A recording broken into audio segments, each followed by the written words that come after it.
sur le chemin vers la maturité. Vous êtes au bon endroit pour votre croissance spirituelle.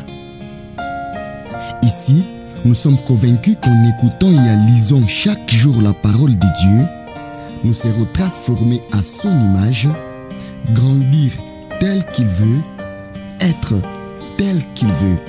Actuellement, nous sommes en train de vous exploiter les livres « Une vie motivée par l'essentiel » sélectionné par le docteur Jonathan Batso, la lecture des grâces Moïsa. Nous sommes au 12e jour, 12e chapitre, développer votre amitié avec Dieu. Il est un ami pour les hommes droits. Proverbe 3, 32. Approchez-vous de Dieu et il s'approchera de vous. Jacques 4, verset 8. Vous êtes aussi proche de Dieu que vous choisissez de l'être. Tout comme une amitié avec des connaissances se construit, il vous faut développer votre amitié avec Dieu.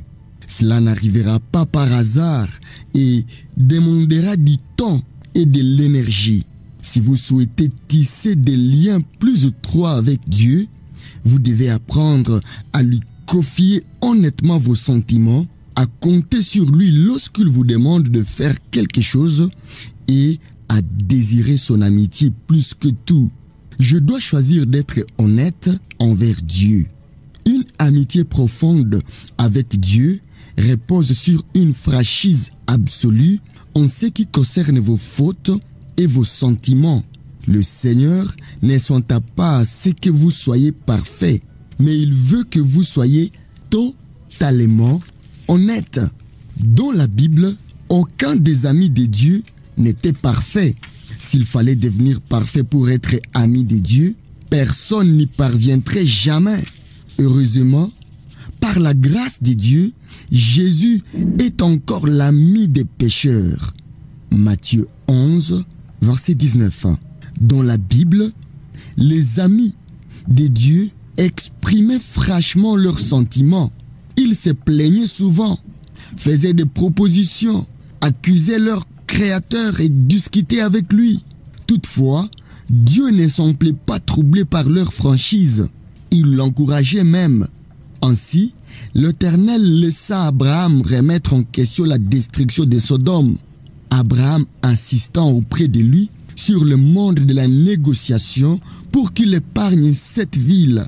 Dieu écouta patiemment les nombreuses accusations d'injustice, de trahison et d'abandon lancées par David.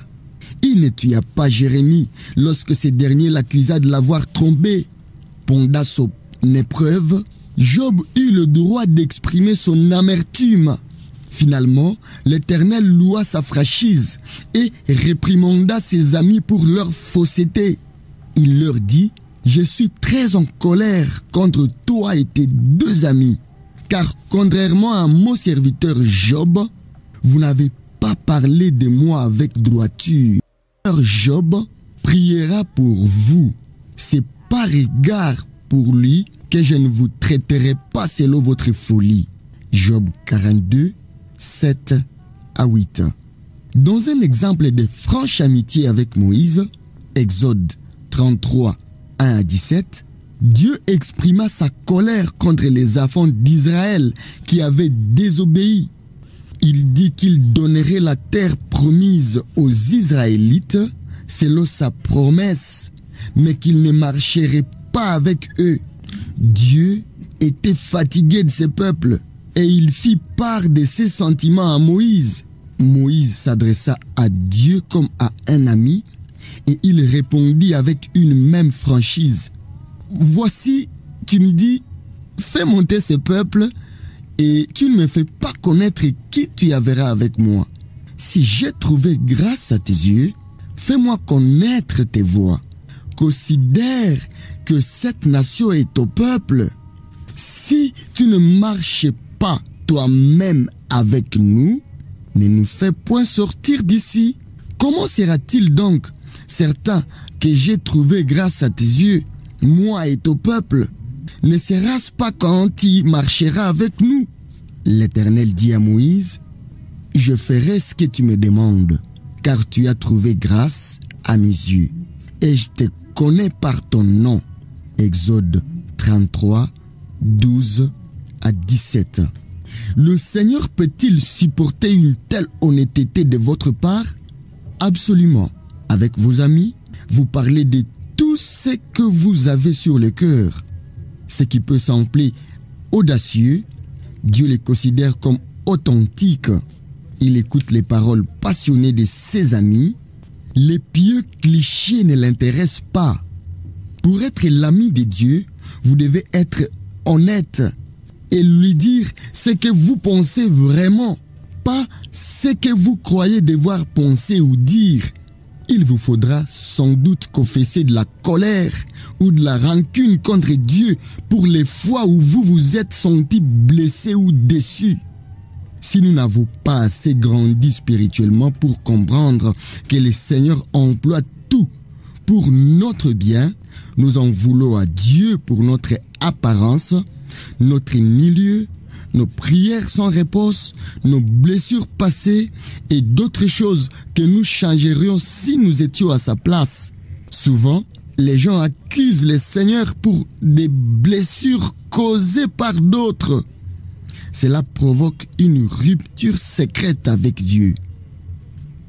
Comme l'appelle William Booth, l'amertume représente le plus grand obstacle dans notre amitié avec Dieu. Comment être son ami s'il a permis cela? Pourtant, le Seigneur veut toujours notre bien, même dans la souffrance. Dites-lui votre amertume, votre incompréhension et faites-lui part de vos sentiments. C'est le premier pas vers la guérison. Dites-lui précisément ce que vous ressentez. Pour nous enseigner cette franchise, Dieu nous a donné les psaumes où la colère, la fureur, les doutes, les peurs, l'amertume sont tout autant exprimés que les remerciements, les louanges et les proclamations de foi. Toutes les émotions humaines se retrouvent dans ces recueils. En lisant les confessions de David et des autres héros de la Bible, nous voyons que Dieu veut être adoré, mais qu'il est prêt à attendre tout ce que nous ressentons. Nous pouvons prier comme David. À pleine voix, j'écris vers l'Éternel. À pleine voix, je supplie l'Éternel. Et devant lui, je me répands en plainte. En sa présence, j'expose ma détresse. Psaume 142, 2 à 3. Il est encourageant de savoir que tous les amis de Dieu, Moïse, David, Abraham, Job et d'autres, ont eu leurs moments de doute. Mais au lieu de cacher leur faiblesse derrière ces formules pieuses, ils en ont parlé franchement et publiquement. Le simple fait d'exprimer nos doutes constitue parfois la première étape vers un niveau supérieur d'intimité avec Dieu. Je dois choisir d'obéir au Seigneur par la foi. Chaque fois que vous faites ce que Dieu dit, même sans comprendre, vous approfondissez votre amitié avec le Seigneur. Généralement, on ne pense pas que l'obéissance fait partie de l'amitié. On l'associe aux relations avec un parent, un patron ou un officier supérieur, et non avec un ami. Toutefois, Jésus a dit clairement que l'obéissance était une condition indispensable à l'amitié avec Dieu. Il a affirmé: « Vous êtes mes amis si vous faites ce que je vous commande. » Jean, chapitre 15, verset 4. Dans le chapitre précédent, j'ai expliqué que les mots « amis » utilisés par Jésus pouvaient s'appliquer aux amis du roi. Tout en ayant des privilèges particuliers, ils étaient néanmoins des sujets du roi et devaient obéir à ses ordres. Nous sommes les amis de Dieu, mais non ses égaux. Il est notre chef aimant et nous le suivons. Nous obéissons à Dieu non par devoir, par peur ou par obligation, mais parce que nous l'aimons et que nous croyons qu'il sait ce qui est le meilleur pour nous. Nous voulons le suivre en signe de reconnaissance pour tout ce qu'il a fait pour nous. Et plus nous le suivons de près, plus notre amitié s'approfondit. Les non-croyants pensent souvent que les chrétiens obéissent par obligation, par culpabilité ou par peur de la punition. Mais c'est tout le contraire. Puisque nous avons été pardonnés et libérés, nous obéissons par amour. Et cela nous procure une grande joie. Jésus a dit, « Comme le Père m'a aimé, je vous ai aussi aimé. Demeurez dans mon amour. Si vous gardez mes commandements, vous demeurerez dans mon amour. De même que j'ai gardé les commandements de mon Père et que je demeure dans son amour. Je vous ai dit ces choses afin que ma joie soit en vous et que votre joie soit parfaite. » Jean chapitre 15, versets 9 à 11. Jésus veut nous voir faire ce qu'il a fait avec le Père. Sa relation avec le Père est l'exemple à suivre pour être en relation avec lui. Par amour, Jésus a obéi à son Père. La véritable amitié n'est pas passive, elle agit. L'amour nous pousse à obéir à Jésus lorsqu'il nous demande d'aimer notre prochain, d'aider les nécessiteux, de partager nos biens, de préserver la pureté de notre vie, de pardonner et d'amener des hommes au salut. Nous sommes souvent tentés d'accomplir des grandes choses pour le Seigneur. À vrai dire, Dieu aime quand nous faisons des petites choses pour lui par amour et obéissance. Même si les autres ne les voient pas, Dieu les remarque et les considère comme des actes d'adoration. Les grandes occasions se présentent une ou deux fois dans la vie, alors qu'une quantité de petites occasions s'offrent à nous chaque jour. Des actes tout simples comme dire la vérité, être aimable et encourager les autres, faut sourire les seigneurs. Dieu préfère nos simples actes d'obéissance à nos prières, nos louanges ou nos offrandes. La Bible dit, l'Éternel trouve-t-il autant de plaisir dans les holocaustes et les sacrifices que dans l'obéissance à sa voix? Non, non, l'obéissance vaut mieux que les sacrifices. En Samuel 15, verset 22. 15, verset 22. Jésus a commencé son ministère public à 30 ans. Au moment où il se faisait baptiser par Jean, Dieu a parlé du haut des cieux. Celui-ci est mon fils bien-aimé. Je mets en lui toute ma joie. Matthieu 3, 17. Qu'avait donc fait Jésus pendant 30 ans pour donner autant de plaisir à Dieu?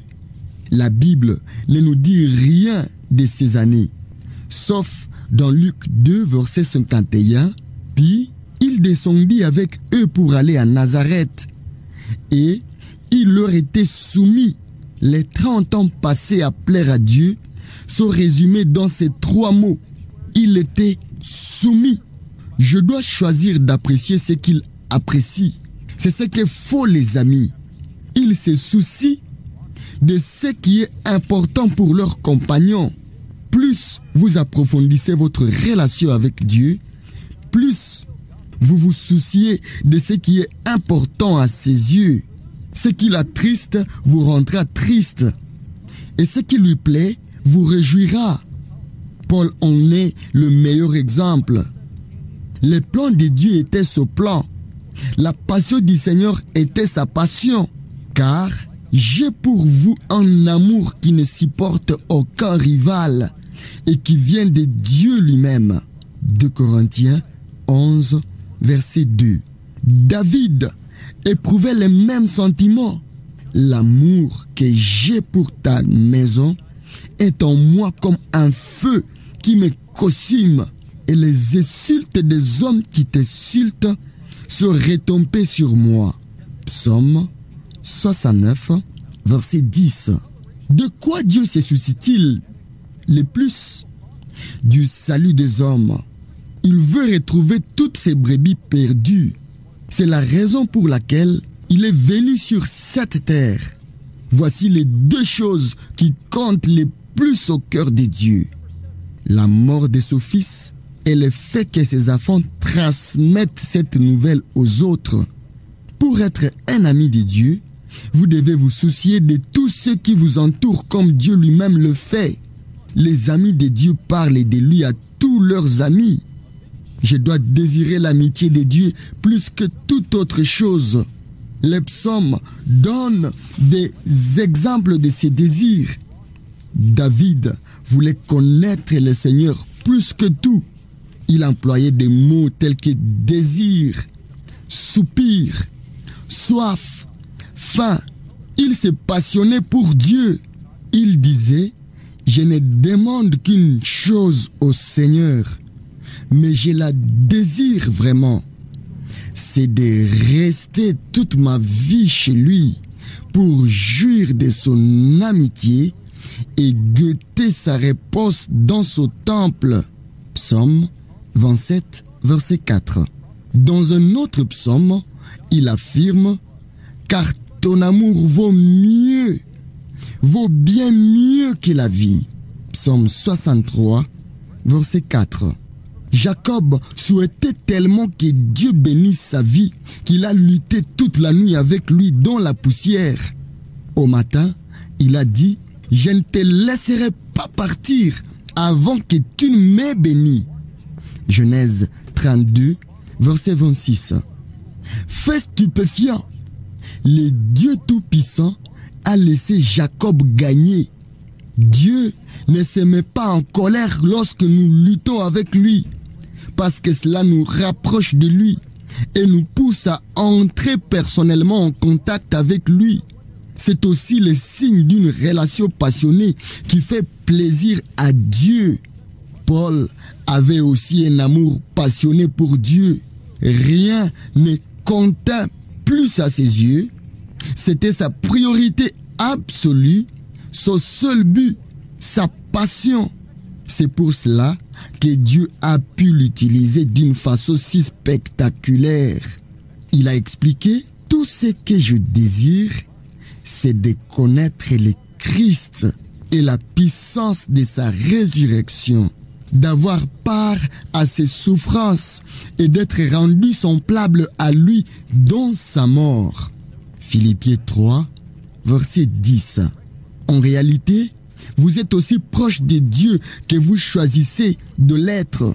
Une amitié profonde avec le Seigneur est un choix et non un fruit du hasard. Vous devez la rechercher. Désirez-vous vivre cette amitié plus que toute autre chose? Quelle valeur a-t-elle pour vous? Vaut-elle la peine que vous abandonniez d'autres choses? Vaut-elle la peine que vous vous efforciez de développer les habitudes et les capacités indispensables en son entretien? Vous avez peut-être aimé Dieu de tout votre cœur dans le passé. Puis, cet amour s'est refroidi. C'était le problème des chrétiens d'Éphèse. Ils avaient perdu leur premier amour. Ils faisaient tout ce qu'il fallait, mais par devoir et non par amour. Si vous ne faites qu'accomplir vos devoirs religieux, ne soyez pas surpris que Dieu permette à la souffrance de vous toucher. La souffrance nous oblige à changer. C.S. Lewis a dit: la douleur est le mégaphone de Dieu. C'est sa façon de nous faire sortir de notre passivité spirituelle. Vos problèmes ne sont pas une punition, mais des appels de Dieu à vous réveiller. Dieu n'est pas fâché contre vous, mais il désire retrouver une vraie communion avec vous, même s'il doit prendre des mesures difficiles dans ses buts. Cependant, il existe un meilleur moyen de redonner vie à votre passion pour Dieu. Demandez-lui de vous enflammer et continuez de le prier jusqu'à ce que vous receviez sa réponse. Priez ainsi pendant la journée: Cher Jésus, Je souhaite plus que tout te connaître de façon intime. Dieu a dit aux Juifs déportés à Babylone, vous me trouverez lorsque vous vous tournerez vers moi de tout votre cœur. Jérémie 29, verset 13. Votre relation la plus importante, rien n'est plus important que de nouer des liens d'amitié avec Dieu. C'est une relation qui durera éternellement. Paul a dit à Timothée, certaines de ces personnes sont passées à côté de la chose la plus importante de leur vie. Ils ne connaissent pas Dieu. 1 Timothée 6, verset 21. Est-ce votre cas? Il est grand temps de prendre un nouveau départ. Rappelez-vous que la balle est dans votre camp. Vous serez aussi proche de Dieu que vous choisirez de l'être.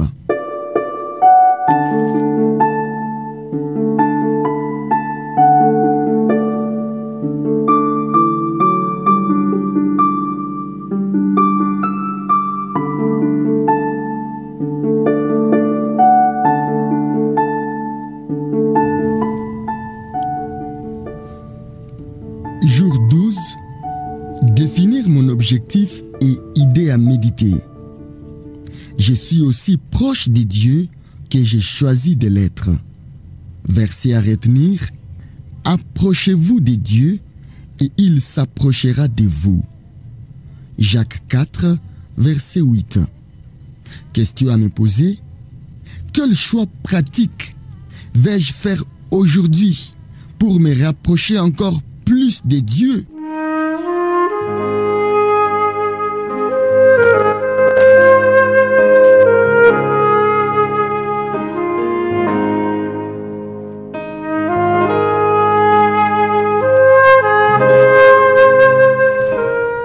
Merci d'avoir suivi cette lecture. Cette capsule est tirée du livre Une vie motivée par l'essentiel, écrit par Rick Warren. Sélectionné par le docteur Jonathan Batso, la lecture de Grâce Mouyissa. Ici, nous sommes convaincus qu'en écoutant et en lisant chaque jour la parole de Dieu, nous serons transformés à son image, grandir tel qu'il veut, être tel qu'il veut. Demeurez dans la grâce de Dieu et que chaque jour, vous puissiez prendre la décision de devenir son ami intime.